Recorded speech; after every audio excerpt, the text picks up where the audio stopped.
लोगों की तकदीर बदल डाली है, गांव गली लोगों की तकदीर बदल डाली है, वंचितों अशिक्षितों की हर पीर बदल डाली है। और अपनी मेहनत की बदौलत ही यमुना जी ने पूरे वर्मा नगर की ही तस्वीर बदल डाली है, पूरे वर्मा नगर की ही तस्वीर बदल डाली है।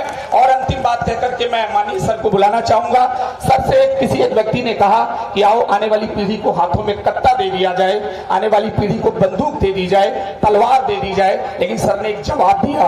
अगर सर का जवाब सही हो, जो वो उद्देश्य अपनी आंखों में लेकर के चल रहे हैं, जो अपने कंधों में लेकर के चल रहे हैं, अगर वो सही हो तो इन 4 पंक्तियों से सर को जोरदार तालियों से बजाइएगा। इनसे कहा गया कि हाथों में कत्ता ले लो, हाथों में तलवार ले लो, हाथों में बंदूक ले लो।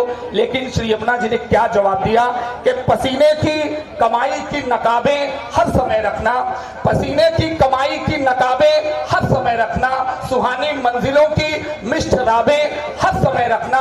तुम्हारे पैर में जूते भले ना हो कभी, लेकिन अपने बच्चों के हाथों में किताबें हर समय रखना, अपने बच्चों के हाथों में किताबें हर समय रखना। माननीय प्रबंधक सर।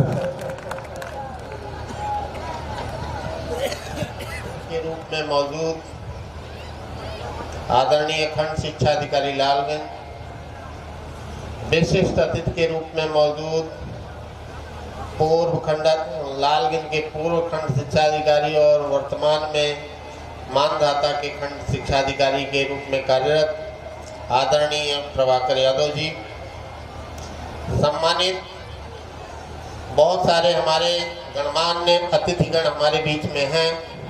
मैं सभी का संबोधन करना संभव ना हो, इसके लिए मैं क्षमा प्रार्थी हूँ। मैं सभी का स्वागत करते हुए इस कार्यक्रम में आई हुई हमारी जो महिला अभिभावक हैं, उनके आज के इस कार्यक्रम में जो आपने पार्टिसिपेशन देखा है, ये हमारे विद्यालय की सबसे बड़ी मजबूती है। और मैं समझता हूँ कि आने वाली पीढ़ियों का जो भी आगे बढ़ाने का कार्य है, साथ साथ उनकी शिक्षा संस्कार, उसमें सबसे बड़ी सीढ़ी के रूप में, सबसे पहली सीढ़ी के रूप में हमारी माताएं हैं। मैं आज इस कार्यक्रम में मौजूद आए हुए समस्त उन अतिथियों को भी, जिन्होंने आज अपना अमूल्य समय दे करके आज इस कार्यक्रम में अपनी शिरकत की है। हमारे बीच में राज्य पुरस्कार विजेता आदरणीय फरहीन जी हैं, बहुत सारे हमारे गणमान्य अतिथि हैं। मैं शायद सबसे मिल चुका हूं अभी, लेकिन शायद नाम इतना मुझे याद नहीं होगा।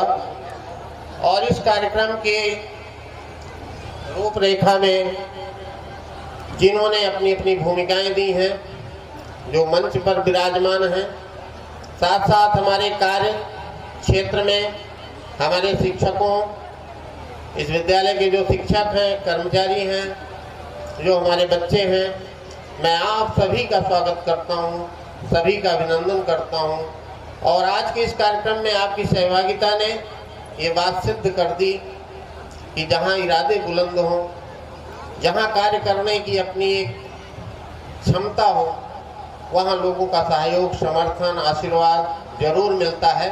आज इस कार्यक्रम में मैंने देखा कि वाकई आपने अपनी सहभागिता देकर के इन छोटे छोटे बच्चों को जो आपने उत्साहवर्धन दिया, जो सहयोग प्रदान किया, इतना समय दिया, इसके लिए मैं आपका हमेशा आभारी रहूँगा।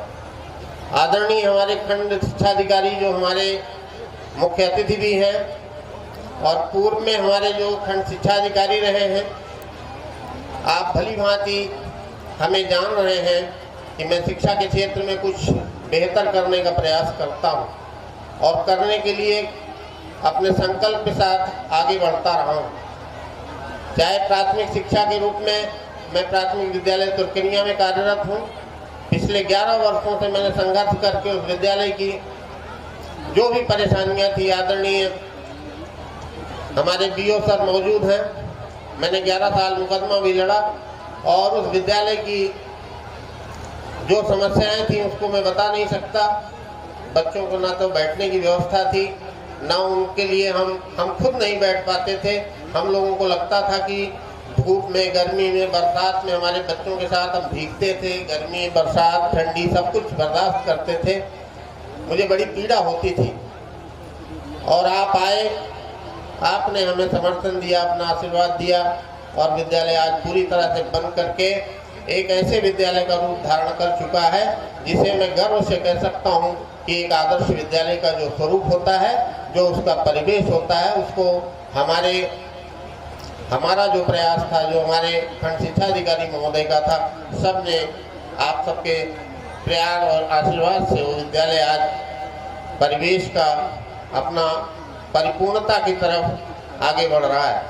आज इस कार्यक्रम के माध्यम से हमारे विद्यालय के बच्चों ने जो अपनी प्रतिभा का प्रदर्शन किया, शायद आपने देखा होगा कि आज की इस चमक दमक की दुनिया में शिक्षा भी चमक दमक में खो गई है। लेकिन आपने देखा होगा कि यह विद्यालय उन चुनौतियों से लड़ने में अपने आप में सक्षम है, चाहे कितना भी बड़ा कोई संसाधन युक्त विद्यालय क्यों ही ना हो। मैं कहता हूं कि जहां इच्छा शक्ति है वहां इरादे आपके दृढ़ हैं, आपके अंदर नेक नियति है, तो आपके लिए ईश्वर की कृपा अवश्य होगी। आज मैंने देखा कि भगवान की भी कृपा रही। कार्यक्रम रखा मैंने सोचा 5 बजे यदि हमारे अतिथिगण आ जाएंगे तो शायद मेरे लिए बड़ी जटिलता होगी, मैं कहाँ बैठाऊंगा, कोई टेंट की व्यवस्था नहीं है। मैं मन ही मन सोच रहा था और ईश्वर ने हमारी प्रार्थना सुन ली। आज आप सबका ये प्यार, स्नेह इस विद्यालय के लिए बहुत वरदान साबित होगा, क्योंकि जब आप सबका जैसा समर्थन और आशीर्वाद है तो मुझे यही आशीर्वाद 1995 में इस क्षेत्र के लोगों ने दिया था, जब मेरे पास केवल 132 बच्चे और 4 अध्यापक थे।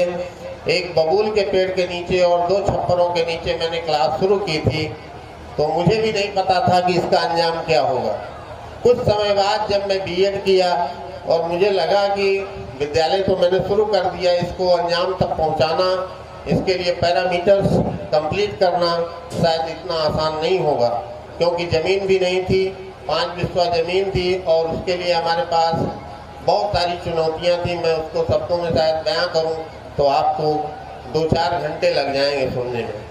बहुत सारी परिस्थितियां कठिन थी, जहां भी देखा उधर ही हमें लड़ना पड़ा, चाहे वो आसपास के लोगों ने परेशान किया या किसी और ने परेशान किया या अपनों ने परेशान किया, लेकिन हमारे इरादे आज भी वैसे ही हैं। हमारा ये मानना है कि ये बच्चे जो आज हमारे विद्यालय में शिक्षा ले रहे हैं, मुझे जब मैं विद्यालय आता हूँ सुबह, कभी कभार जब मौका मिलता है मुझे, तो मैं सुबह कभी कभी आ जाता हूँ, तो मैं देखता हूँ छोटे छोटे बच्चे जो प्यार स्नेह अपना देते हैं मुझे, आकर के चरण स्पर्श करते हैं। शायद दुनिया की कोई ताकत नहीं है कि चाहे जितना भी वो अपने में साधन संपन्न हो, लेकिन ये प्यार स्नेह शायद एक शिक्षक को ही मिलता है, और वो प्यार स्नेह जो बच्चों से हमें मिल रहा है वही हमारी पूंजी है। मैं एक चीज़ चाहता हूँ, एक विषय विशेष है कि आने वाले समय में जो हमारी सबसे बड़ी चुनौतियाँ हैं, हमारे बच्चों का स्वास्थ्य है, और स्वास्थ्य को लेकर के मैं कभी कभी बहुत सीरियस रहता हूँ। मैंने कई बच्चों को देखा है कि वो कुपोषण के भी शिकार होते हैं विद्यालयों में, और उस पर हमारे जो पेरेंट्स हैं, अभिभावक हैं, उस पर ध्यान नहीं दे पाते हैं। शायद उनकी अपनी मजबूरियाँ होंगी, लेकिन इस मामले पे हमें संवेदनशील होना चाहिए कि हम बच्चे को पोषण युक्त भोजन दें, ताकि वो शारीरिक और मानसिक रूप से मजबूत हो सके। बच्चे को सब्जी, फल, जो भी आपके लिए संभव हो, उसके टिफिन में अवश्य दें। मैं देखता हूँ कभी कभी आलू की सब्जी लेकर के चले आते हैं बच्चे, मुझे बड़ी पीड़ा होती है। कभी कभी मैं बहुत निराश भी होता हूँ कि ऐसी विडम्बना क्यों है कि जब हम अपने बच्चों को सही भोजन भी नहीं दे पा रहे हैं, तो हमें मन में पीड़ा होती है कि ये कंपटीशन कैसे करेंगे, इनके लिए कैसे चुनौतियाँ ये फेस करेंगे आगे आने वाले समय में। और वर्तमान में मैंने जो देखा है, बच्चे बड़े ही होनहार, बड़े ही प्रतिभा से संपन्न हैं। हमारे बीच में जो हमारे शिक्षक हैं विद्यालय में, मैं जानता हूं कि मेरी 42 लोगों की टीम है और उसमें एक से बढ़कर एक योग्य टीचर हैं और उनकी खोज अभी भी जारी है।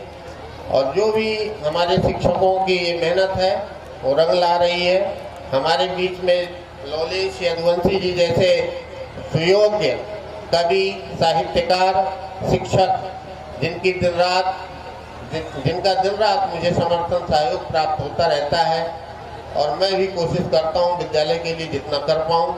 अपनी क्षमता से बढ़ करके कभी कभी सोच लेता हूं, लेकिन ईश्वर की कृपा ऐसी है कि वो मुझे सफलता मिल भी जाती है। जहां आप बैठे हैं यहीं मैं कभी भैंस चराता था जब पढ़ता था कक्षा 8 में।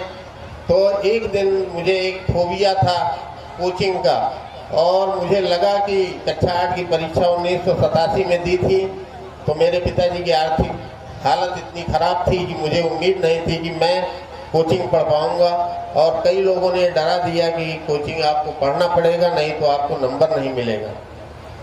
एक दिन 3-4 बच्चे और थे, हम लोग मिल करके एक प्लान बनाए कि कहीं 3 महीने के लिए अगर हमें कमाने का मौका मिल जाए तो हम अपनी ट्यूशन फीस इकट्ठा कर लेंगे। एक दिन संयोग से मैं यहीं से एक राय बनाई चारों लोगों ने और हमने कहा 3 महीने हम निकलेंगे, कहीं कमा करके वापस आएंगे। हम में से जो सबसे ज़्यादा सीनियर था उसने कहा कमाने के लिए अगर चलना है तो कानपुर चलिए। हम लोगों ने तय किया कि रविवार को निकलना है ताकि जो है एक किठावर से बस चलती थी कानपुर तक। और बचपना था, 1987 की घटना है और बड़ी चुपके से पिताजी से पैसे चुराए और हम ले करके कानपुर चले गए। और मेरा इरादा था कि 3 महीने में 800-900 रुपये कमाऊंगा और ट्यूशन या कोचिंग की फीस इकट्ठा करके तब वापस आऊंगा। तो ऐसी तमाम चुनौतियों के साथ हम आगे बढ़े और आप सबका आशीर्वाद रहा, प्यार रहा। और आगे ये मैं चाहता हूँ कि विद्यालय उन सभी चुनौतियों का सामना करने में सक्षम हो जो आज के वर्तमान परिवेश में विद्यालयों की अपनी एक पहचान है कि हमारे पास संसाधन भी हो, सुयोग्य शिक्षक भी हो। हम इस मामले में बहुत तेज़ी से आगे बढ़ रहे हैं। स्मार्ट बोर्ड अभी 21 साल में ही मैंने 7 स्मार्ट बोर्ड विद्यालय को दिया है, जो कि हमारे लिए एक बहुत बड़ी उपलब्धि है। हमारे बच्चे आज स्मार्ट बोर्ड के माध्यम से शिक्षा हासिल कर रहे हैं। साथ साथ बच्चों का जो प्रदर्शन है, मैंने अपेक्षा की थी कि अपनी प्रदेश में स्थान बनाएंगे, लेकिन कहीं ना कहीं चूक रही होगी या हमारी मेहनत में कमी रह गई। उसके लिए मैं फिर से प्रयास करूंगा और ये विद्यालय माध्यमिक स्तर का एक ऐसा विद्यालय बनेगा। मेरी एक कामना है कि आने वाले समय में ये माध्यमिक स्तर का पूरे प्रदेश का एक टॉप 10 में जाना जाने वाला विद्यालय हो, जिससे हमारे यहाँ क्षेत्र के बच्चों को अच्छी शिक्षा मिल सके। और मेरा कोई बहुत ज़्यादा महत्वाकांक्षा नहीं है, मेरी सोच बहुत साधारण सी है कि ये विद्यालय पूरी तरह से सुसज्जित हो, साधनों से परिपूर्ण हो, इसका विद्यालय का परिवेश पूरी तरह से हरित हो। हमारा एक सबसे बड़ा लगाव पेड़ पौधों से है और उसके लिए मैंने कई जगह जो प्रयास किए हैं। प्राथमिक विद्यालय गुणवा में मैंने पेड़ लगाए, प्राथमिक विद्यालय तुर्किनिया में पूरा हरित हमारा विद्यालय है। आपका समर्थन और सहयोग प्राथमिक विद्यालय तुर्किनिया के लिए भी चाहता हूँ। मैं चाहता हूँ कि आपके बच्चे वहाँ भी एडमिशन लें। अगर जो भी अभिभावक हमें अपना बच्चा देंगे, मैं बिल्कुल पूरी निष्ठा और ईमानदारी के साथ उस विद्यालय में भी आपके बच्चे को तैयार करके दूंगा। ये मेरा पूरा प्रयास है, चाहे उसके लिए मुझे कुछ भी करना पड़े। आज के इस कार्यक्रम में आए हुए सभी अतिथियों का मैं, चूँकि समय काफ़ी विलम्ब हो गया है, मैं नहीं चाहता हूँ कि बहुत समय लूँ। बात करने के लिए बहुत सारे मुद्दे हैं, बहुत सारी बातें हैं, लेकिन आज आपका ये आशीर्वाद, स्नेह देख करके मुझे वाकई गर्व की अनुभूति हो रही है। अपने बच्चों का प्रदर्शन देख करके मैं बहुत प्रफुल्लित हूँ। हमारे संगीत शिक्षक भाई प्रदीप गुप्ता जी, जो इसी विद्यालय की उपज हैं, इन्होंने यहीं से पढ़ना शुरू किया था कक्षा 4 से, और संगीत के बारे में इनके इंटरेस्ट को देख करके मैंने इनको प्रोत्साहित किया। मैंने कहा कि आप संगीत सीखिए, और इन्होंने संगीत बड़े मन से सीखा। और ये छत्तीसगढ़ के एक विद्यालय में वहाँ जाकर के अपनी सेवाएं दे रहे थे। मैंने इनसे निवेदन भी किया कि आप अगर इतनी दूर जाकर के शिक्षा दे रहे हैं तो यहीं अपने विद्यालय के बच्चों को दीजिए। आपको तो मैंने प्रोत्साहित भी किया था, मुझसे जो बन पड़ता था मैं इनके लिए करता भी था कि आप पढ़िए, संगीत सीखिए। आने वाले समय में आज देखिए 6 महीने में इन्होंने 3 बच्चों को हारमोनियम बजाकर उनको गीत गाना, साथ साथ ऐसे बच्चे अभी देखेंगे आप आने वाले समय में कि कम से कम ये सैकड़ों बच्चों को हारमोनियम प्ले करना, तबला प्ले करना और बहुत सारी संगीत की जो विधाएं होती हैं। मैं संगीत का तो जानकार नहीं हूँ, लेकिन मैं समझता हूँ कि संगीत की बारीकियाँ हमारे प्रदीप गुप्ता जी को बहुत ही अच्छे से मालूम है। उनकी टीम के रूप में जो भी हमारे बीच में सदस्य आए हैं उनका भी मैं स्वागत करता हूँ, उनका आभार व्यक्त करता हूँ। और इस कार्यक्रम में हिस्सा ले रहे समस्त हमारे जो विद्यार्थी हैं उन सभी को बधाई देना चाहता हूँ, शुभकामनाएं देना चाहता हूँ। आए हुए हमारे मुख्य अतिथि आदरणीय खंड शिक्षा अधिकारी महोदय और विशिष्ट अतिथि के रूप में हमारे पूर्व खंड शिक्षा अधिकारी महोदय का भी मैं बहुत बहुत आभारी हूँ। आपने मेरे एक निवेदन पर मेरा निवेदन स्वीकार किया और आज आप 5:30 बजे से लेकर के अभी तक आपने बहुत समय दिया, इसके लिए मैं दिल से आपका आभार व्यक्त करता हूँ। हमारे बीच में सुरेश चौधरी जी हैं जो रायबरेली से चलकर आए हैं और पुत्तर सिंह यादव जी हैं, सलोन समाजवादी पार्टी के अध्यक्ष भी हैं, मैं उनका भी आभार व्यक्त करता हूं। हमारे बीच में इसी प्रकार से बहुत सारे गणमान्य व्यक्ति जो आने वाले समय में एक माध्यमिक स्तर का पूरे प्रदेश का एक टॉप 10 में जाना जाने वाला विद्यालय हो, जिससे हमारे यहाँ क्षेत्र के बच्चों को अच्छी शिक्षा मिल सके। और मेरा कोई बहुत ज़्यादा महत्वाकांक्षा नहीं है, मेरी सोच बहुत साधारण सी है कि ये विद्यालय पूरी तरह से सुसज्जित हो, साधनों से परिपूर्ण हो, इसका विद्यालय का परिवेश पूरी तरह से हरित हो। हमारा एक सबसे बड़ा लगाव पेड़ पौधों से है और उसके लिए मैंने कई जगह जो प्रयास किए हैं। प्राथमिक विद्यालय गुणवा में मैंने पेड़ लगाए, प्राथमिक विद्यालय तुर्किनिया में पूरा हरित हमारा विद्यालय है। आपका समर्थन और सहयोग प्राथमिक विद्यालय तुर्किनिया के लिए भी चाहता हूँ।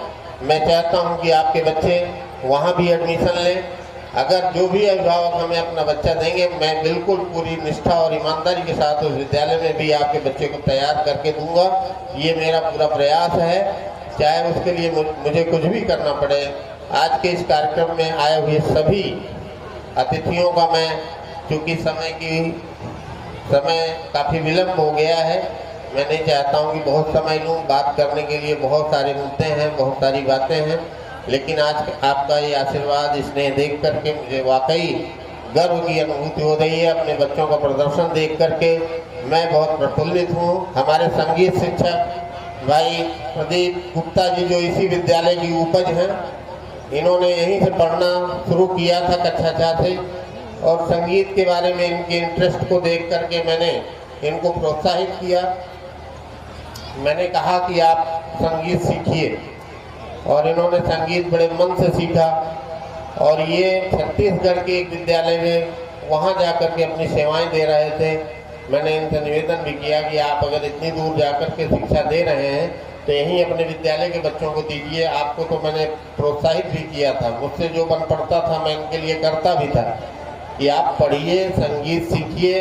आने वाले समय में आज देखिए 6 महीने में इन्होंने 3 बच्चों को हारमोनियम बजाकर उनको गीत गाना, साथ साथ ऐसे बच्चे अभी देखेंगे आप आने वाले समय में कि कम से कम ये सैकड़ों बच्चों को हारमोनियम प्ले करना, तबला प्ले करना और बहुत सारी संगीत की जो विधाएं होती हैं। मैं संगीत का तो जानकार नहीं हूँ, लेकिन मैं समझता हूँ कि संगीत की बारीकियाँ हमारे प्रदीप गुप्ता जी को बहुत ही अच्छे से मालूम है।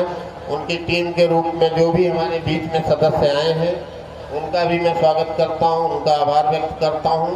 और इस कार्यक्रम में हिस्सा ले रहे समस्त हमारे जो विद्यार्थी हैं उन सभी को बधाई देना चाहता हूं, शुभकामनाएं देना चाहता हूं।